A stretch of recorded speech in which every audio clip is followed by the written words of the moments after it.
Je vais remplacer quelqu'un qui est absent, qui vous prie de l'excuser, c'est Elisabeth Filleul, que vous connaissez toutes et tous pour son roman La Centrale, qui avait obtenu le prix France Culture Télérama. Et avec Bois 2, alors comme le dit Jean-Paul, y a-t-il un Bois 1? Non, il n'y a pas de Bois 1, c'est Bois 2. C'est le nom d'un site industriel, c'est le nom d'une genre de ZAC, zone d'aménagement concerté, où se trouve une usine.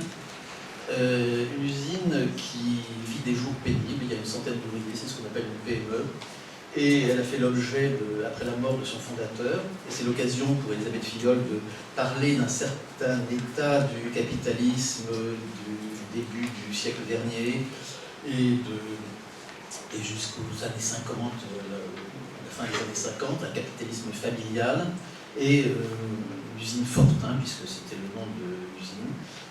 L'usine Fortin avait connu des heures de gloire dans la tubulure, dans l'échafaudage, etc. Et le patron ayant passé l'usine à son fils en se retirant, le fils a revendu, et puis de vente en revente, l'usine s'est trouvée être partie d'un actif beaucoup plus large que les siens, et objet comme ça de transactions, et finalement de faillite. Et ce livre se déroule sur un peu plus de 24 heures et raconte la séquestration d'un patron. Le patron qui est une espèce de, on va dire, un ectoplasme, en même temps c'est une baraque, mais un genre de type qui vient quelques jours par mois pour solder l'affaire, va être pris en otage, séquestré par ses employés. Et pendant ces 24 heures, c'est l'occasion pour Elisabeth Filleul, dont vous connaissez l'esprit documentaire, en même temps précis et concis, c'est l'occasion pour elle de décrire donc ce capitalisme qui aujourd'hui se moque bien des emplois et d'un certain type en tout cas, se moque bien des emplois et des conséquences sociales de ces opérations financières. C'est un livre qui est, je dirais, avec un sujet beaucoup plus large que ne l'était La Centrale, même si La Centrale c'est un livre extraordinaire avec un sujet, on peut vous rappeler, c'est l'histoire de ces jumpers, ces personnes qui sont amenées à nettoyer les centrales, les réacteurs des centrales quand celles-ci sont mises au repos. Là, c'est vraiment tout un monde, toute une série de considérations économiques et en même temps tout un drame qui se joue parce que les ouvriers, peu à peu, les employés, les ouvriers se rendent compte de l'inéluctabilité de la mort de leur entreprise. Alors je vais lire deux passages. C'est poignant, hein, c'est très serré, elle charge de documentation ces paragraphes dans des phrases courtes qui s'enchaînent remarquablement, et ça devient à la fois un vaste tableau et une série d'histoires individuelles à partir de cette séquestration. Le patron s'appelle Mangin.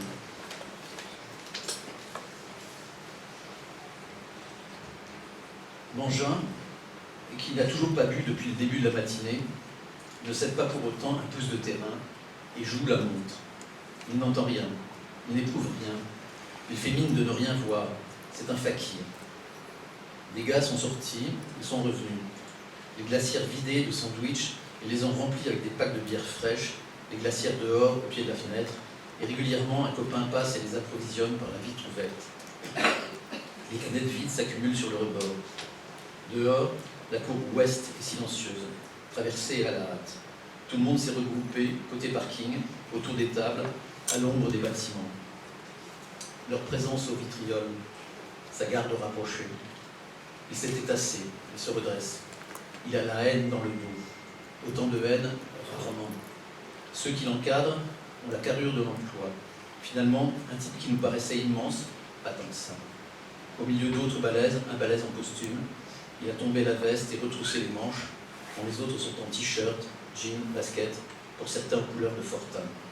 T-shirt gris et logo vert, le vert prairie nos échafaudages, qui tranche avec les couleurs jaunes ou oranges des travaux publics. Il a trop chaud, il transpire. Il a le soleil qui tape derrière la vitre coulissante et quelqu'un dans sa jambe gauche. Au début, c'était dans le pied de la chaise, alors Mangin a bougé sa chaise discrètement pour se décoincer. Il a voulu croire au hasard d'un gars stressé debout derrière lui, appuyé contre la fenêtre et à la fois un peu trop décalé sur sa gauche pour lui faire de l'ombre. C'est dommage. Mais à peine Mangin s'est-il écarté et libéré que l'autre est revenu à la charge, sous un angle d'attaque un peu différent et par une pression régulière sur la jambe gauche, qui n'est pas à proprement parler un coup de pied, qui n'est pas ouvertement un geste agressif auquel Mangin pourrait répondre, mais quelque chose d'imperceptible pour ses voisins et de lancinant pour lui, une pression légère, d'autant plus désagréable qu'elle n'est pas permanente, qu'on ne peut pas s'y habituer. Qu'au moment où ça se calme, on oublie, mais ça revient toujours. On a beau changer de position, quelle que soit la position, on finit par attendre. Même quelqu'un d'aussi solide, imperméable, impénétrable que Mangin a du mal à ne pas se laisser gagner, gangrener, comme l'histoire de la goutte d'eau sur le front qui est une torture chinoise. Une goutte d'eau qui tombe sur le front à un endroit précis, millimètre près. Au début ça n'est rien, mais à la fin le gars n'en peut plus et perd la tête. Et sa tête à lui, Mangin, sans être explosé, chauffe un peu quand même. Le soleil sur la nuque, le cou dans la jambe. Il sait que c'est fait exprès, que ça participe de la guerre d'usure. Les gars finiront par se lasser, il en est sûr. Ils se lasseront avant lui, et c'est précisément ça qui le fait tenir. Et c'est justement ça qui exaspère tout le monde. Alors encore un bref passage qui, évoque ces personnes qui vont perdre leur emploi, qui vont, à la faveur de cette opération. Il y a ceux qui ne réalisent pas encore, à qui il faudra plus de temps, qui écoutent les débats mais ne participent pas, qui approuvent 9 fois sur 10 le dernier qui a parlé, tellement ses arguments se défendent, convaincus que si une ligne pouvait se dégager, claire, irréfutable, ça se saurait, une vérité de la situation qui s'imposerait d'elle-même et emporterait l'adhésion. Il y a ceux qui ont pris la pleine mesure de ce qui nous arrive et déjà évaluent leurs chances. Ceux qui veulent à tout prix préserver l'emploi parce qu'ils sont jeunes. Ceux qui estiment qu'ils ont suffisamment donné, qui ont le sentiment d'être usés, qui ne seraient pas mécontents de raccrocher le bleu de travail. Ceux qui sont assommés et voudraient rentrer chez eux. Ceux qui comprennent l'agressivité de certains, ceux qui s'en inquiètent.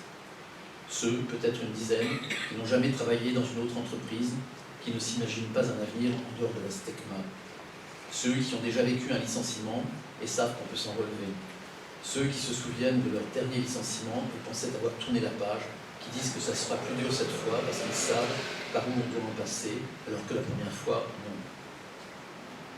Tous ceux en cas de licenciement qui n'envisagent pas de quitter la région, ceux qui font confiance à la justice, ceux qui sont prêts à y passer la nuit, ceux qui ont un conjoint qui les attend à la maison et vont pouvoir vider leur sac, ceux qui repoussent ce moment-là, ceux qui affirment qu'on est en position de force, qu'on peut le faire plier, qu'il faut rester unis, se relayer et faire pression jusqu'à ce qu'on arrache un accord. Quel accord? Ceux qui ont déjà fait leurs calculs, ceux qui sont suffisamment âgés pour se contenter des allocations chômage et faire le pont jusqu'à la retraite.